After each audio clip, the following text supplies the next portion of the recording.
mamma teica tā, viņa saka, bērni, es šodien jums neko neatnesu. Tikai izlasīju no zirgu mēsliem graudiņus, sēkliņas. Un pēc tā gadījuma mamma naktī, jo tur mums blakus bija kaut kur, laikam kaut kāda, to es neatceros, bet tikai es zinu, kad stāstīju, kad blakus bija kaut kāda zivju pārstrāde. Un mamma gāja naktī grabināties pie atslēgas, lai domātu, ka viņa grib zaktiet kaut ko. Un viņas arestēja uz 2 gadiem cietumā. Un mūs ar valdi nosūtīja uz bērnu namu. Tāpēc mamma rīkojās, lai nenomirtu pārējie 3 bērni no bada, jo Ojārs mira bada nāvē.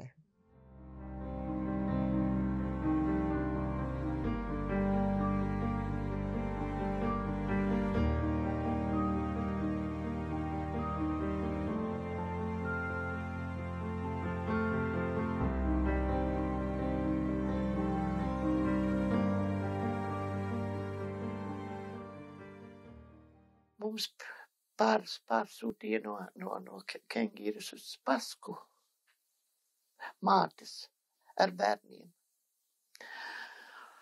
Bērnus mums Paskā tūlīt noņēma un novietoja ārpus zonas. Tur mums bija jāiet barot ar katru reizi, jo mums tos bērnus jau mazāk noņēma jau to barošanas, bet par cik man jau nebija ar to bērnus, ko barot, man noņēma pavisam to barošanas reizi. Tā reizi mēnesī mums sūtīja laida uz satikšanos. Bet ko tas deva, ka mūsu bērni jau mums vairs nepazina? Jo viņiem jau tās auklītes bija, bet ne jau mēs, ka mums tur uz pusstundiņu aizgāja to bērnu paskatīties, vairāk jau mēs nekā arī. Un tad bija prieks, kad mēs viņus dabūjām redzēt.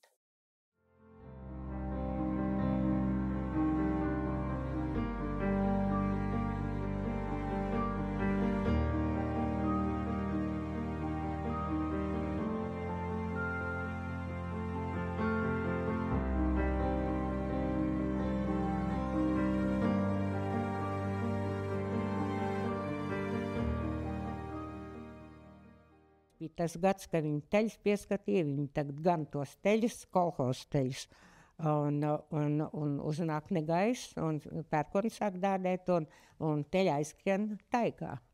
Un mamma stāv un domā, nu tagad viņai vēl cietums arī draud, tāpēc kā nekad tie kolhozs teļi, un viņi pazuduši, un viņi šausmās domā, ko darīt, un sāk lietus gāzt.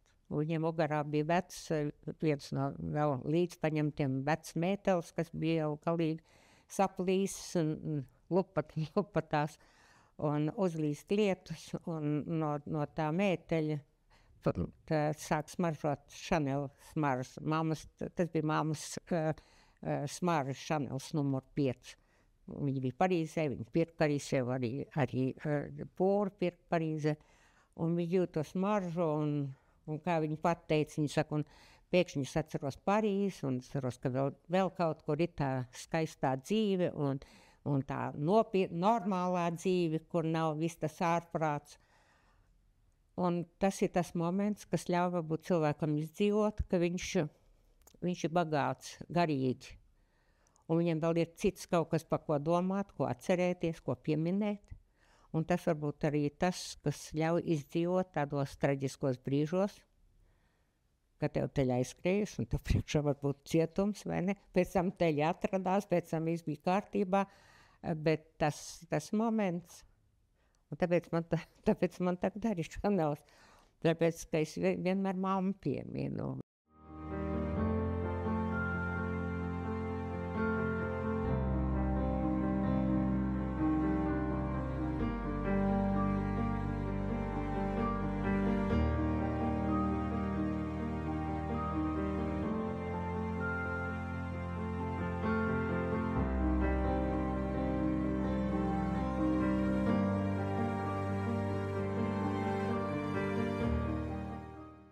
tā bija viennieka kamera, es biju viena, man deva gabaliņu maizīt, vienu ēdam karot cukuru no rīta, ūdeni, pusdienā kāposta zupa ar zivīm un nemelošu. No tādiem tārpiem ap tik lielām melnām galvām pa virs pelta. Es priecīga. Zupa, kas pa to, ka tārpi? Tārpas pie malas.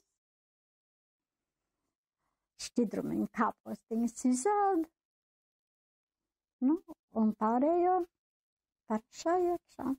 Nu, bet ļoti labi nakti. Augsts bija jau ļoti. Bet es nezinu, kāpēc tur bija palicis vēl tāds otrs melns madrats. Nu, ko es uz vienu guļu, otru sedzu virsū. Jāguļ, lai galva būtu uz durvju puses. Es nezinu, cik ilgi es tur biju. Un tad man viena sārdze, krievietīt, ar maz augumu sievietīt, atais varām lodziņu un saka, es teikšu krieviski, kā viņa teica, малолетка, почему ты здесь? Не знаю.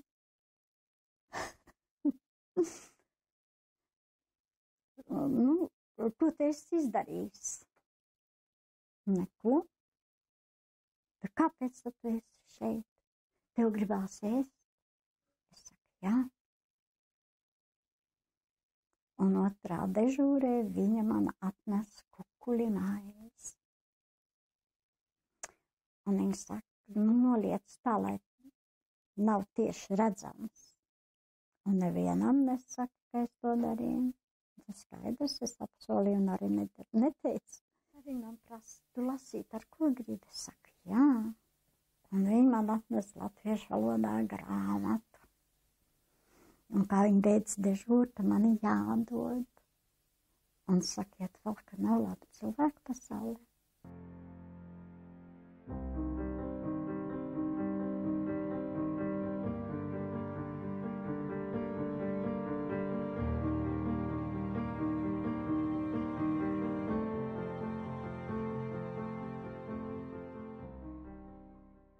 Tagad pēkšņi kaut kas notiek, nāk iekšā svešīgi runājoši cilvēki, un mammai kaut ko saka, un tā mamma ceļ tagad augšā mūs, un es domāju, nu būs tūlīt rīta.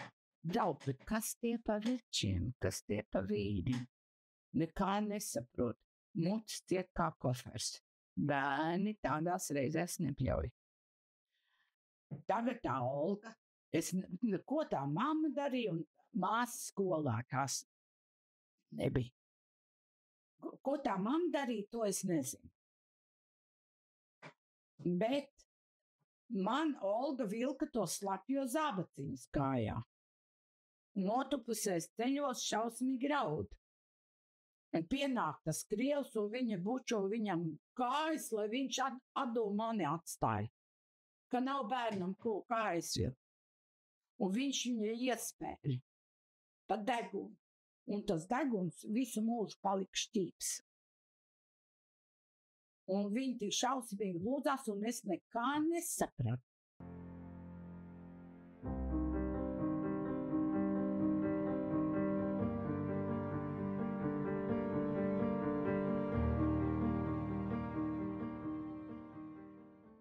Visvairāk es atceros, ka bija kara laiks, kad sāka ebrejas ievest Dundaga ļoti daudz. Taisīja atsevišķi tādas apaļas būdiņas, kur viņi bija. Lik iekšā. Un kas dīvainam drēbiem. Un es vienmēr vecajmāmai sacīju, kāpēc pievai nekā. Un vecam tēvam bija kādreiz zāģeta, dēls zāģēja, un tad viņi tur visu tos dēls ņēma prom. Nu, kā jau karspēks ienāca, tad viss ir.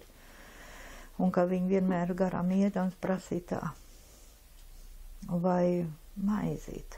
Un es iet pie vecās mātes, es zinu, tas man tik tā paliek atmiņā.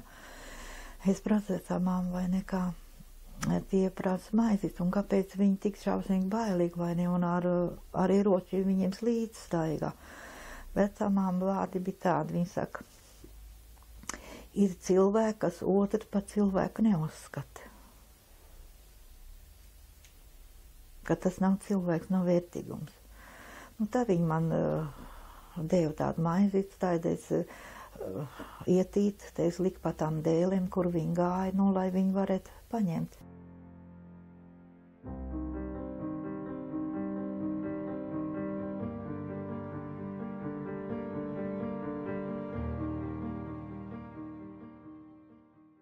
Tas bija 44. gada, gar mūsu mājām iet garām ceļš uz Ventspilu, caur Blāzmu, 2 ceļi iet.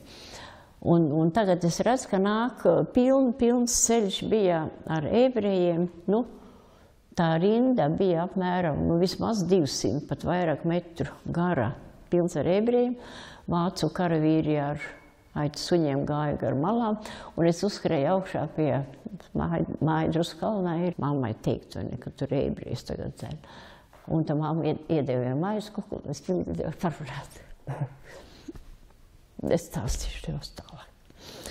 Un no tā vācu karavīri atļauj iedot, un no tās grupas, ka vācu karavīri ļauši, nu, katrā kilometra mežam kādam iemukt.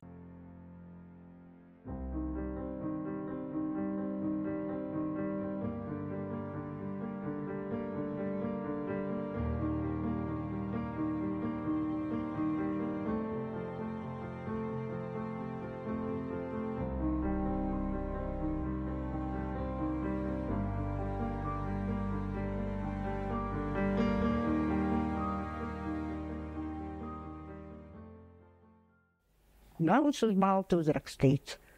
Un es saku, kas to ir rakstīts?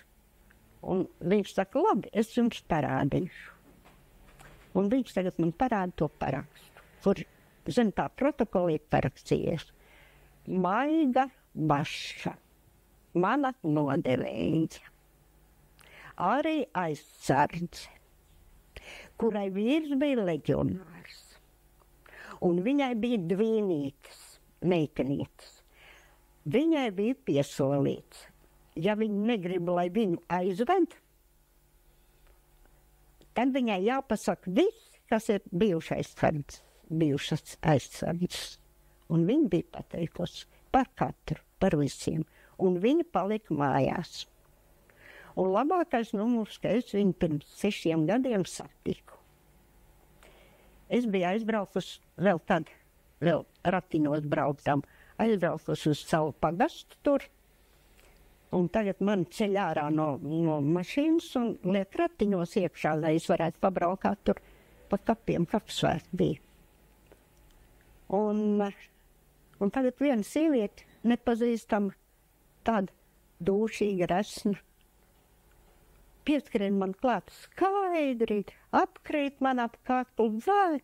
Es tā skatos, vai tad tu man nepazīsti? Maiga, es esmu maiga. Nu, ko man bija darīt? Neko. Un viņas dēļ es tikpat labi būtu varējusi palikt tur, kā tur 2/3 no mums palika. Tad ir nāves novatnē. Un viņa palika manī.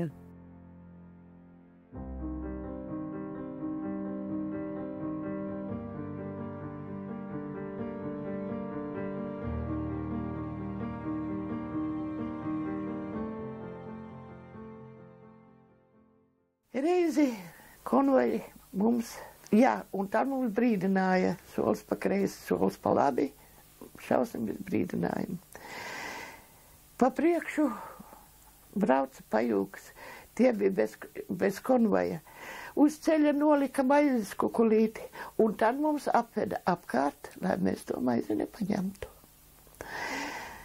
Atceros, vārdu tikai nezinu, bet atceros vienu meiteni. Viņa bija pēc tautietes vāciete, jauna meitene. Tā kā, kur viņa iedomājās, tur viņa mums veda. Bet viņa negribēja brist tur tanī peļķē iekšā, bet viņa tā sāniski bišķi čut padevās.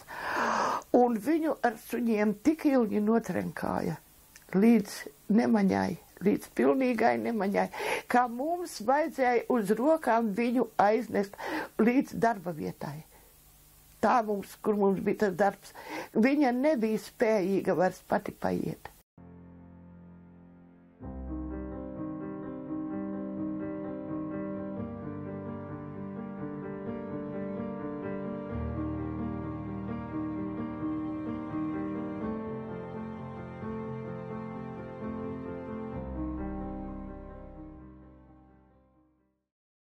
Un tad vispār, kad bija, skuķi grib padeļot.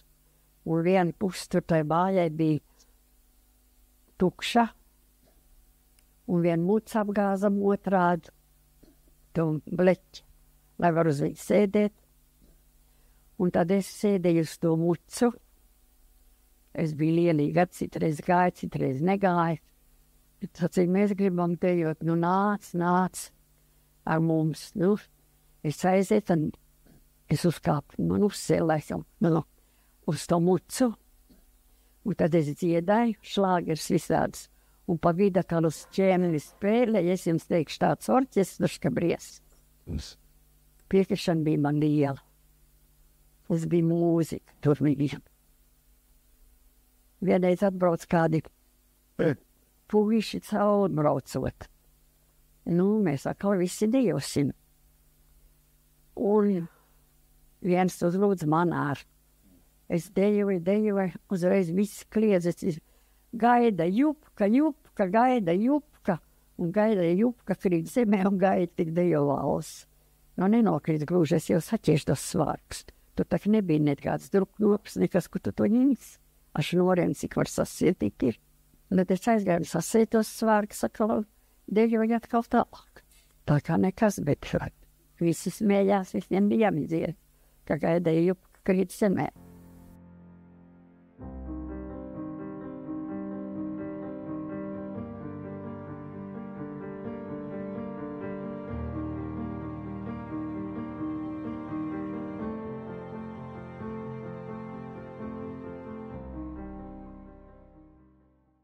Un tā katru rītu man tas ceļš gāja pret kalnu augšā. Apmēram 2 kilometri man bija jāiet pret kalnu augšā. Un tā es zinu, kad es laiku acīm redzot elpoju caur muti, ka kāpa augšā man piemetās drausmīgs bronšīts.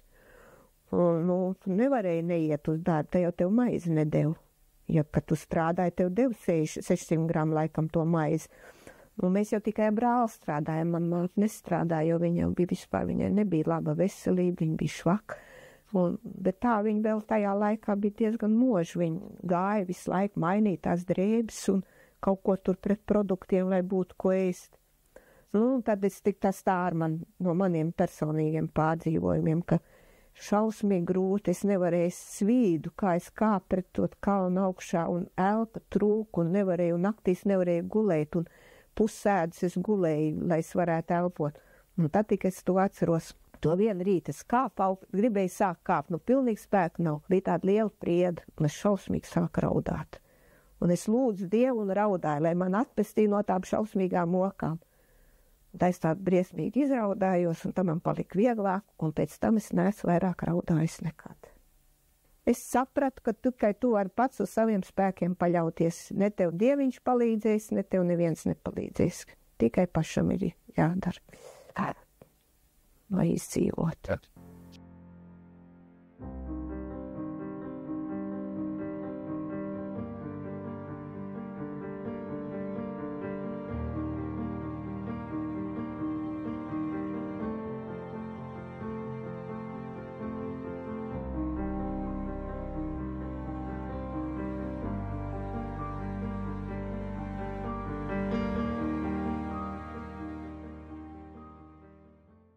Man pratināja, man tagad viss bija sarakstīts, kas tagad es esmu nogrēkojusies un viss. Tagad viņš saka, tāda jauna meitene, un tā jūs nevarējāt labāk medicīnas institūtā iestāties nekā tamīs sanitāros kursos. Neko. Tagad viņš liek man noģēbt jaknos, kažociņu jau es biju novilkus, viņš liek man noģērb jaku, Tad viņš noskatās no augšas līdz apakšai šitā te un saka tā, nu sarunāsim tā. Nāciet man blakus istabā un pakavējiet man laiku, tad es rīt no rīta jūs atlaidīšu mājā. Tā. Tāds piedāvājums. Un man bija tādas trakas dusmas ar tādu jaunības maksimālismu, tādu pilnīgi, ka es tad nošņācu tikai šausmīgi nekādā. Un es teicu, nemūžam nekad neiešu. Un tad viņš uzreiz pārvērtās, tā kā ēna pārlaidās pāri. Es domāju, nu pat jau gāzīs man. Taisni tāds iespējas bija, bet ne, viņš tikai uzbļā uzreiz. Konvoj, padvāliņa jau uz pagrabu. Un tad man iegrūda pagrabā. Un tad no tā pagraba nākošo dienu uz nolaitu.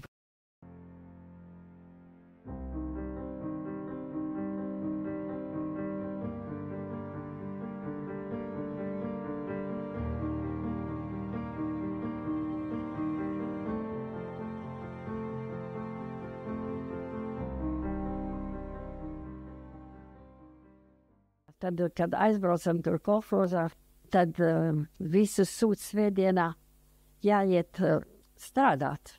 Sarkanai armijai vajag strādāt, un jums jāiet strādāt. Es visus apskrēju, visus latviešus, un teicu, ka viņi ir dūmu un traki, ka viņi iet strādāt. Mūs tak izsūtīt, mums nav ko iet strādāt. Bet visi dobīšies, visi aizgāja, es tik neaizgāju. Un tad atbraucēja kavedists viens, man izsauca, vai jūs tā teicāt? Es saku, jā, es tā teicu, un es tā domāju. Un viņš saka, vai cik jūs pārdroši? Man tagad jūs jāved uz Rīgas par šito. Es saku, ka jāved, ko es tur varu darīt. Viņš teica, nu, es to nedarīšu, bet tā nerunājiet. Tā nevar, tā jūs sev tikai sliktāk vien padarīsiet. Tas bija tūliņ drīz, kā mēs aizbraucām. Un tādā atbrauc atkal vienreiz viens zenkavedists. Un tas mūs iesauc vienā, ar vārdu sakot, atbrīvoja 2 tur telpas, ienes tur vien tādu solu garu, tādu kā man te pie mājas. Sauc visas sievietes, visām bija pa vienam iekšā, lai tur bija akušerka, kā saka, jeb kas viņi bija, tādu medmāsa līdz tam enkadistam.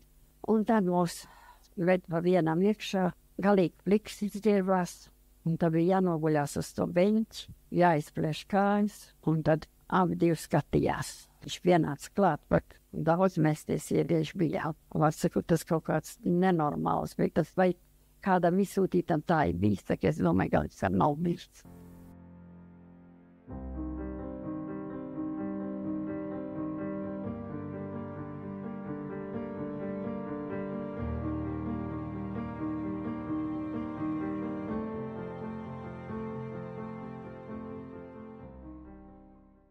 Tā sākās mana pirmā diena mežā, cik man bija šausmīgi bailes.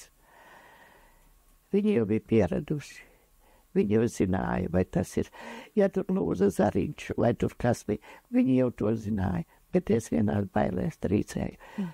Tur zvērs skrien, zari lūst, es domāju, nu jau nāk, nu jau mums. Tad man viņi tur apmācīja.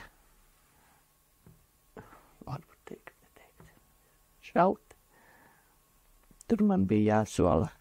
Jāapsola, kā tik par kā zaudēt. Svinīgais solījums. Jums vairāk jānodod. Nu tāds tam apmēram līdzīgs. Jo tomēr es esmu sieviete, un nekādas atšķirības tam nebija, jo es biju līdzīga tagad viņiem. Tad taču man bija savu draugu priekšā jāapsolās, kad es nenodošu viņus. Un kad es pildīšu tās pavēles, kas man tiks uzticētas, kas man būs jādara, kā savādāk.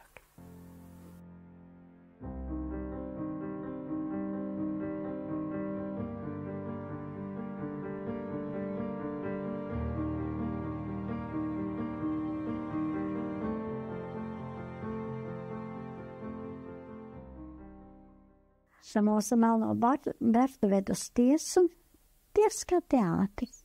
Pavisam vienkārši. 25, 25. Pirmos tiesāja Zaņans 25, 25, 25.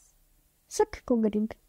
Vai savai, melns vai balts vienalga. Un pienāca mamma kā, par ko nu man notiesā, par to un par to un par to un par to. Es saku, nav taisnība. Kā nav taisnība? Man puikas samācīja, lai es pilnīgi atsaku, tā nav taisnība. Jūs pat esat parakstīsies. Es saku, čekā, var parakstīties vienalga zem ko. Zem visu, ko tur noliek priekšā, zem to var parakstīt. Var neparakstīties tikai tas, kurš vairs nav dzīves. Kā jūs runājat, ko jūs izrunājaties? Es saku, jūs neticat, es jums parādīšu. Un es vaļā savu blūzi un rādīšu vēl savus zilumus, kas man ir vēl palikuši. Un kliedz, nav vajadzīgs mums redzēt jūs kailumus. Es saku, bet kāpēc pa tiem kailumiem čekās sit? Sēžaties, nākošais. Un man izglābt tomēr tas. Es būtu to 25 dabūjis, bet es dabūju 10 plus 5.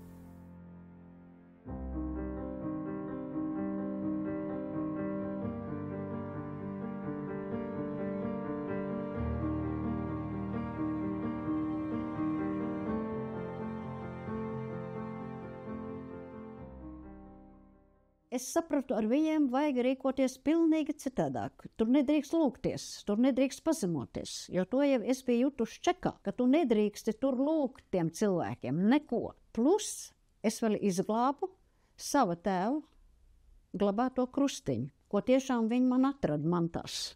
Un teica, ticīgā. Es teicu, kāpēc man jāsaka, kad es esmu ticīgā, bet tas man ir vienīgais, kas man ir palicis no mana tēva. Un, ja jūs viņu gribiet man atņemt, tad vispirms pajautājiet sev, vai jums arī ir tēvs, no kura jums ir kaut kas dārgs palicis atmiņā, jeb kāda piemiņa. Un tad izšķiriet, vai jūs man viņu atdosiet, ja jūs man viņu neatdosiet. Un tad viens no tiem virsniekiem, vecāks gados, paņēma un teica, ņem. Un man to kristiņu atdeva.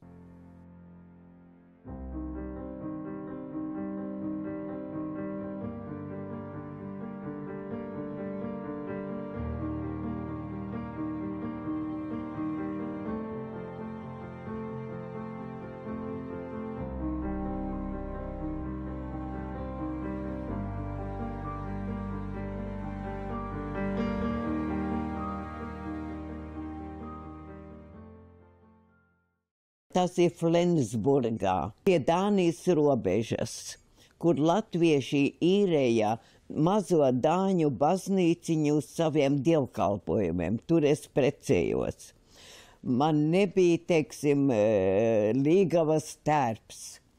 Es gatavoju un taisīju tautas tērpu. Zviedrijā man māsi dzīvoja, un tā man atsūtīja Lina Drēbi, melnus diegus, un es šo bārtas blūzi un bārtas tērpu, kur es dabūtu bruņčus. Viens aizskars, ko mums dalījā, tā vecas drēbes, ziniet, deva. Es izvēlējos vienu tādu lielu aizskaru, un no tā aizskara man iznāca bruņči. Bārtas tautiskie bruņči, un to sarkano malu apakšā, ziniet, kā ir bārtas bruņčiem, ja? Es dabūju no vācu karogā, uzšuvu un tad ar vilnas diegiem rakstus iekšā, tajā bruņčos. Bet tie bruņči bija, saules izēsti tādiem dzelteniem, brūniem traipiem, tādi laukumi pilnīgi, ka es saliku, sašuvu, un te es domāju, ja kāds man pierautu, tad tie izjuktu. Un es ar tādām bailēm gāju pie altārā ar vīru, lai kāds man neparauj neparveido kādu faltīti vai kaut ko bruņčos, ka tā es palikšu miksīties, apakšmiksīties. Ar tā es precējos.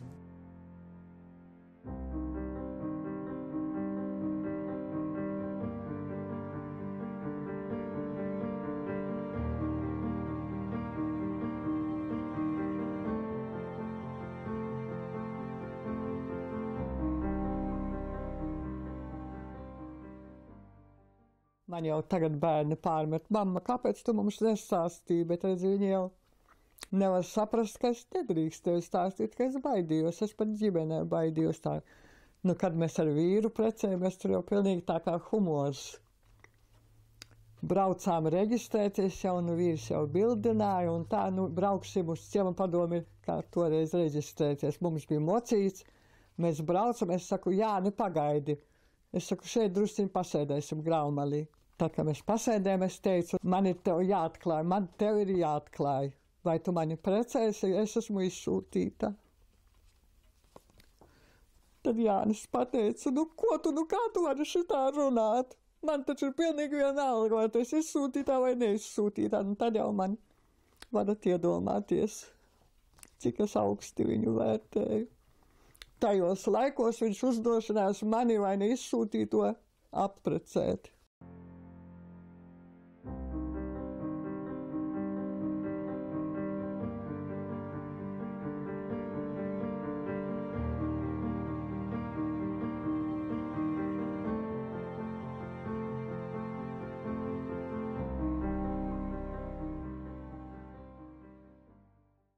Un tad, kad jau mēs taisījāmies uz māju braukt, tad mamma rakstīja, Emma, vai tu nevarētu atrast kādu kaktiņu, kur palikt, jo mums nebija absolūti, kur palikt.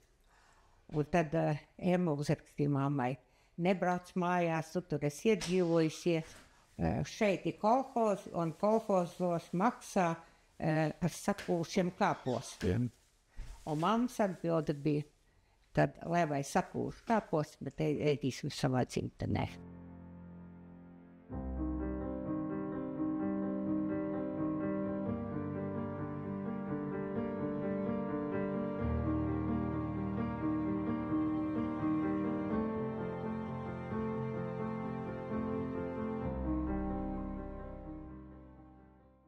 Nu, te es varu pastāstīt par to vienu meiteni Mārīti no Jaunaucas. Viņa man gāja pa priekšu, mēs jau vilcienā tur iepazinamies. Viņu sauca Māra Tomiņa. Tomiņa uzvārds. Viņa iet pa priekšu un uzreiz viņa tup zemē. Es domāju, nu ir traki, viņa ir pakritus. Izrādās, ne. Viņa ir ieraudzījusi smiltīs, tur tāds meža ceļš. Taurenīts viens saplats tāds. Var taču kāds uzkāpt virsū, viņa saka. Viņa paņem to taurenītu plaukstā un aiznes noliek ceļu malā, lai kāds neuzkāpt virsū. Viņa ar to pauniņu plecos, kur viņai spēka nav 5 grami, viņa glābs to mazo taurenīti. Un es domāju, redz, kāds cilvēks, es savā prātā nodomāju. Viņa tā kā saka, ka piliens var parādīt trauku saturu, tā mirklis var parādīt cilvēku. Un es tā nodomāju, ja man kādreiz mūžā būs meita, tad es viņu nosaukšu tavā vārdā Mārīt. Un tā tas ir, man ir meita Māra.